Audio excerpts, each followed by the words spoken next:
Rachel's story wasn't one of shared sacrifice. It was one of taking, until there was nothing left of the man who gave her everything. She didn't just lean on her husband during hard times. She allowed him to carry her entire weight, physically, emotionally, and financially, while she stood at the center of his world. Backhand index pointing right before we go deeper. Let me ask you, where are you watching from today? Drop your city or state in the comments. I'd love to see how far this story travels. And while you're here, if you haven't already, make sure to hit that subscribe button. Subscribing not only helps this channel grow, but also make sure you never miss the kind of true crime stories that keep you thinking long after the video ends. David Miller bent his schedule, sacrificed his own ambitions, and put his body and mind through exhaustion just to make sure Rachel got healthy again. He poured years of his life into her, not looking for praise, but because to him, love meant showing up when it mattered most. And when it looked like the battle had been won, when Rachel regained her confidence and the world began noticing her again, she decided the man who had fought beside her wasn't worth keeping. David didn't just lose his wife. He lost her as someone who had been standing in his life for years. His boss. What happened when David discovered the betrayal would leave his family shattered in ways that could never be undone. Welcome, and thank you to all of you who support this channel. Your presence makes it possible to share stories like these every day. Stay tuned for more true crime breakdowns.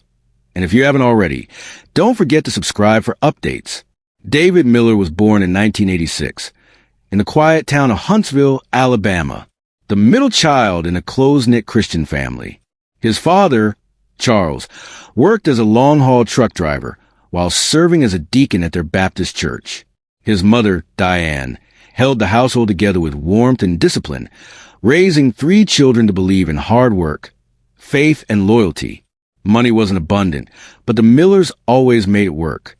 There was food on the table, Sunday service every week, and the unshakable belief that if you wanted something in life, you had to work for it. David was athletic through high school, track, football, even basketball, talented enough that coaches whispered about scholarships. But when his father suffered a serious back injury at work, David's path shifted. At just 18, he turned down the dream of college and took a full-time job at a local auto repair shop to help keep the family afloat. While his classmates were chasing parties and carefree summers, David was tightening bolts, covered in oil and sweat, learning the kind of pride that comes from responsibility. His co-workers noticed quickly. He was the one who stayed late when others clocked out, making sure no customer left without their car running right. Word spread fast. David Miller was dependable, honest, the kind of man who kept his promises even when no one was watching.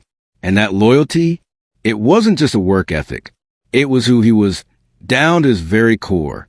And if you asked David why he worked so hard, why he carried so much responsibility without complaint, he'd simply say, "That's how my mama raised me." It was 2010 when he first saw Rachel. She was 3 years younger. Born in 1988 in Monroe, Georgia, the youngest of 4 sisters. Rachel's childhood wasn't unloving, but was marked by moments that made her painfully aware of her weight. In school, she was a quiet girl, smart, observant, but often dodging cruel comments that stayed with her longer than any homework assignment. She worked as a daycare assistant, tending to other people's children with a gentleness that came naturally, but she rarely put herself in the spotlight. Social gatherings weren't her thing. That summer, however, her older sister convinced her to come to a family cookout. David was there only because his cousin Derek begged him to show up. He didn't expect anything beyond some ribs and small talk. But when Rachel walked across the yard carrying a tray of baked beans, something made him pause mid-conversation. She wasn't the loudest or flashiest in the crowd, but there was a quiet warmth in her smile, the kind that made you feel safe even if you didn't know her yet. They met near the grill when Derek introduced them. A few minutes of small talk turned into a half hour on the back porch, where they discovered they share a love of family traditions and an unspoken understanding of hard times. David didn't comment on her weight. He didn't even seem to notice it the way others did. And for Rachel, that was new. The months that followed were the kind of slow, steady romance people envy in hindsight. David would stop by the daycare just to bring her lunch, and Rachel would surprise him with homemade meals after his long shifts at the shop. They weren't wealthy, but they built something real. Sunday dinners with both families, nights spent talking until 2 a.m., and a mutual belief that love wasn't about grand gestures. It was about showing up every day. By 2012, he had proposed during a quiet dinner date. Rachel's yes was immediate, natural. Backhand index pointing right, let me ask you something. Do you believe in love stories that grow slowly, built on trust rather than drama? Drop a simple yes or no in the comments below. And if you're enjoying this story, make sure to subscribe right now. Subscribing helps this channel bring you more real-life stories that keep you hooked till the very end. By the end of 2012, they were standing in a small church, exchanging vows under the glow of soft candlelight. The first few years of marriage were busy, but happy. Their son, Caleb, was born in 2014, followed by their daughter, Morgan, in 2017. The children became David's world, but so did Rachel. He worked overtime when he had to, always making sure she didn't carry the weight of financial worry. But after Morgan's birth, Rachel's health began to decline. Pregnancy brought more weight, and between caring for 2 small children and constant fatigue, she found herself in the doctor's office with warnings: prediabetes, high blood pressure. She was now classified as severely obese. David noticed more than numbers on a chart. He saw her breathing heavier after stairs, avoiding mirrors, refusing family photos. He didn't criticize her. He didn't compare her to anyone else. But his concern grew. He'd seen what unchecked health could do. His uncle had lost a leg to diabetes at 52. Quietly, without fanfare, David decided he was going to help his wife get better. It wasn't about appearances. It was about keeping her alive, keeping her family whole, making sure their kids grew up with both parents healthy enough to enjoy life. That choice, to carry her health as if it was his own, would start a journey neither of them could have predicted. He didn't know then that his determination to lift her up would eventually lead to the very path that tore everything apart. All he knew was that he loved her enough to sacrifice whatever it took. Backhand index pointing right, and here's a question for you watching right now. If you were David, seeing the woman you love slipping into danger, would you take it upon yourself to save her, or step back and let her face it alone? Leave your thoughts in the comments below. What happened next would push them further than either of them imagined. She had gone from doubting her own worth to hearing almost every day that she was beautiful. And while David was still the man sitting at her side, Rachel's eyes were drifting toward the voices that made her feel like she was finally the center of the universe. David thought the toughest part was helping her lose the weight. What he didn't realize was that keeping her after the transformation might be even harder. If you were in David's shoes, after sacrificing your time, comfort, and even pieces of yourself to help the person you love become their best, how would you feel that very transformation started pulling them away from you? Backhand index pointing right, drop your thoughts in the comments below. By the summer of 2020, Rachel had already shed over 95 pounds. Compliments followed her everywhere. At the grocery store, men lingered too long in the aisles, smiling as if they suddenly remembered something they forgot. At church, women whispered kind words, but David couldn't help noticing how a few of those smiles faded when their husbands came near. Rachel didn't hide her delight in this new attention. She absorbed it like sunlight after years in the dark. Each nod, each compliment, felt like proof that she had finally arrived. And slowly, she began to compare David, the man who had carried her through every meal plan and every morning jog, to the polished, confident men who barely had to try to capture her attention. At home, David could feel her slipping. She was there physically, but absent in the ways that mattered most. Meals together became quiet, her phone always close by, her laughter more reserved. When David spoke about his day at the garage, she'd nod without lifting her eyes. At night, when he reached for her, she shifted away under the excuse of exhaustion. It wasn't one big betrayal. It was hundreds of little ones, and together, they formed a canyon David couldn't cross. That's when David's boss, Charles Lawson, began to step forward from the background of their lives. Charles, 54, was the type of man who carried a presence that could hush a room. Well-dressed, with a silver beard and a practiced charm, he owned Lawson Auto and Service, the business where David had spent over a decade building his career. In town, Charles was respected, A successful businessman, a community sponsor, a husband to his wife of 25 years, Caroline. But over time, David had picked up whispers. Stories of Charles being too smooth, especially with women who weren't his wife. It was at Charles's annual backyard cookout that Rachel and Charles really connected for the first time. The Lawsons' home was nothing short of a statement. Sprawling lawn outdoor kitchen and a pool glistening under the summer sun. Rachel took it all in silently, but David could sense her awe. Charles greeted them with warmth, shaking David's hand before leaning in toward Rachel with a grin. "So this is a wife I've heard about," he said, placing a casual kiss on her cheek. The moment was brief, harmless enough, but David noticed a subtle blush on Rachel's face. As the evening wore on, David spotted them talking by the grill. Rachel's laugh was fuller than he'd heard in months, her posture leaning in toward Charles. A hand at the small of her back lingered just long enough for David's stomach to tighten. On the drive home, David tried to make light of it. "Charles seemed pretty friendly tonight," he said. Rachel rolled her eyes. "He's just being nice, David. You're always so serious." A week later, David walked into the kitchen to find Rachel chuckling at her phone. When he asked what was so funny, she hesitated too long before replying. "Charles sent me this silly dog video. You'd like it." David's voice was calm, but his gut tightened. "Since when are you two texting?" Rachel shrugged. "Since the cookout. Don't make it weird." From then on, her phone became a barrier.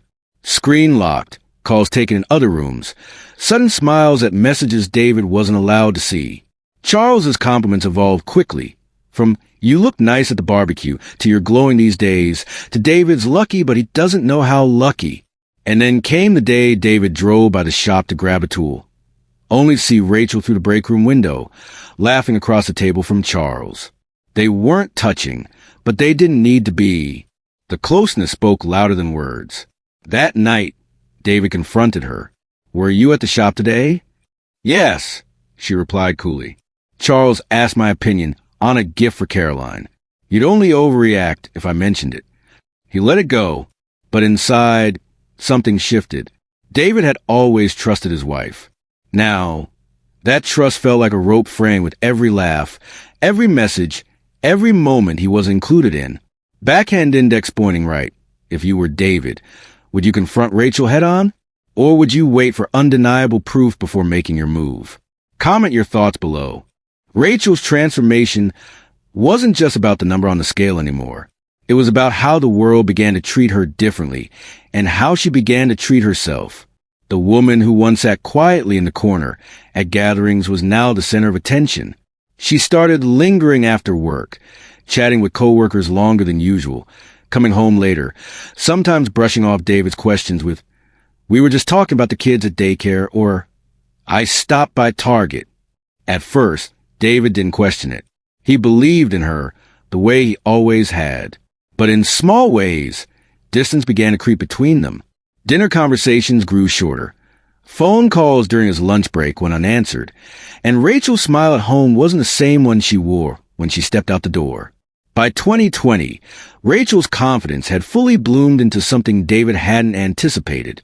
She joined a women's fitness group on Facebook, posting transformation pictures that racked up hundreds of likes and comments. Men she hadn't spoken to since high school slid into her inbox with heart emojis and messages like, "Wow, you look amazing." At first, she showed David some of them, laughing it off. But slowly, she stopped mentioning them altogether. The attention was addictive. After years of feeling unseen, Rachel was now desired, and she soaked it in. David, meanwhile, still woke up at 5 a.m., still packed Caleb and Morgan's lunches, still tied shoelaces, still prayed over his kids before bed. He thought he was holding the family together, but Rachel's gaze was beginning to drift elsewhere. The breaking point came one Friday night in late 2020. David had been asked to stay late at the garage after a rush of repairs. By the time he got home, the kids were already in bed. Rachel was dressed in a fitted dress he hadn't seen before, makeup on, hair done, and perfume lingering in the air. "Going somewhere?" he asked. "Just out with the girls," she said quickly, grabbing her purse. But when David offered to watch the kids more often so she could have these nights, Rachel grew defensive. Not everything has to be scheduled around you, David. I need my own life too. That was when the alarm started ringing in his head, but he pushed them aside. After everything they'd been through, after every mile he'd run with her in the cold mornings, after every sacrifice, surely she wouldn't throw it away. But the truth? Rachel already had someone else's attention. And this time, it wasn't just a random man in her inbox. It was someone who had been close to David for years. Someone he trusted. Backhand index pointing right if you were David. Starting to feel that shift. Would you confront her immediately? Or would you give her the benefit of the doubt and hope love would bring her back? Let me know what you would have done in the comments. And if you're following this story so far, don't forget to subscribe. That way, you won't miss the next part, because this story is about to take a turn no one saw coming. This was not a man who lost control for a split second. This was a husband who, after discovering an affair, made the choice to take a knife from his kitchen and end his wife's life in their bedroom while their children slept down the hall. The prosecution pointed to a diagram of the crime scene, emphasizing the distance from the kitchen to the bedroom. That is premeditation, they argued, even if it happened in minutes. Robert Gaines, a defense attorney, countered with a different picture. In his opening statement, he spoke of betrayal, emotional devastation, and a man pushed past his breaking point. David Miller is not a murderer by nature, he told the jury. He is a man who gave his life to building up his wife, who sacrificed his own comfort to help her overcome severe health issues. And in one night, he discovered not only that she had been unfaithful for months, but that she carried a child that might not be his. This was a crime of passion, not a calculated plan. Over the next week, the prosecution built its case with a meticulous timeline. Digital forensic experts laid out months of explicit messages between Rachel and Charles Lawson. They showed hotel bookings, pregnancy discussions, and finally, photos from the crime scene displayed on a large monitor. The knife, the blood patterns, Rachel's body lying still. The courtroom sat in heavy silence as each image appeared. The emotional climax came during witness testimony. Rachel's mother, Linda Bennett, looked directly at David as she spoke. You were supposed to protect her, no matter what happened in your marriage. You had no right to take her from us. My grandchildren lost their mother because of you. Her words brought quiet sobs from Rachel's family seated in the gallery. The defense painted David in a different light. His younger brother James testified about David being the glue of their family after their father's injury. His mother, Loretta Miller, spoke softly of how David had changed his entire life to support Rachel through her health struggles. Even Danielle Foster, Rachel's longtime friend, admitted Rachel had confided in her about the affair, telling her how desired Charles made her feel, though Danielle warned it was dangerous. Throughout the trial, Charles Lawson's name hovered like a shadow. While morally implicated, he was never called to testify. His actions, while devastating, weren't a crime.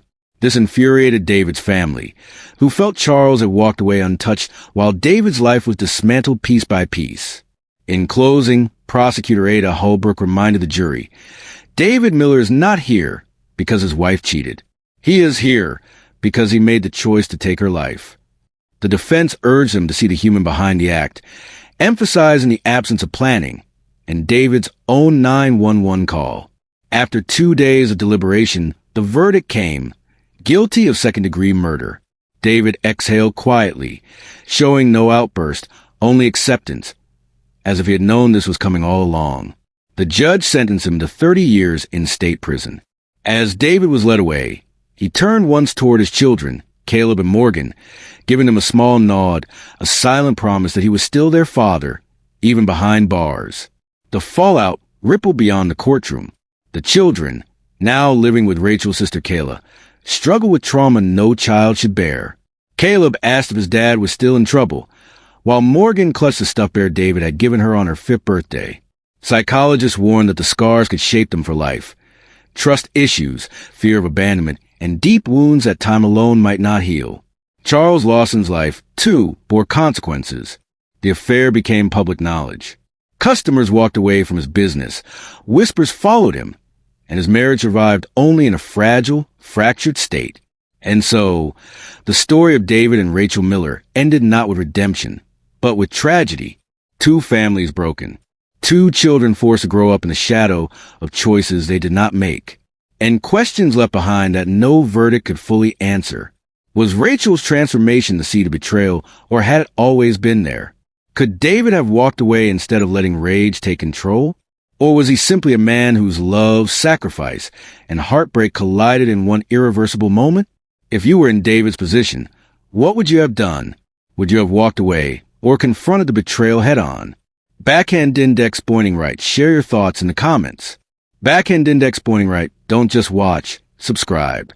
By subscribing, you help us continue bringing real stories that reveal the hidden human struggles behind true crime.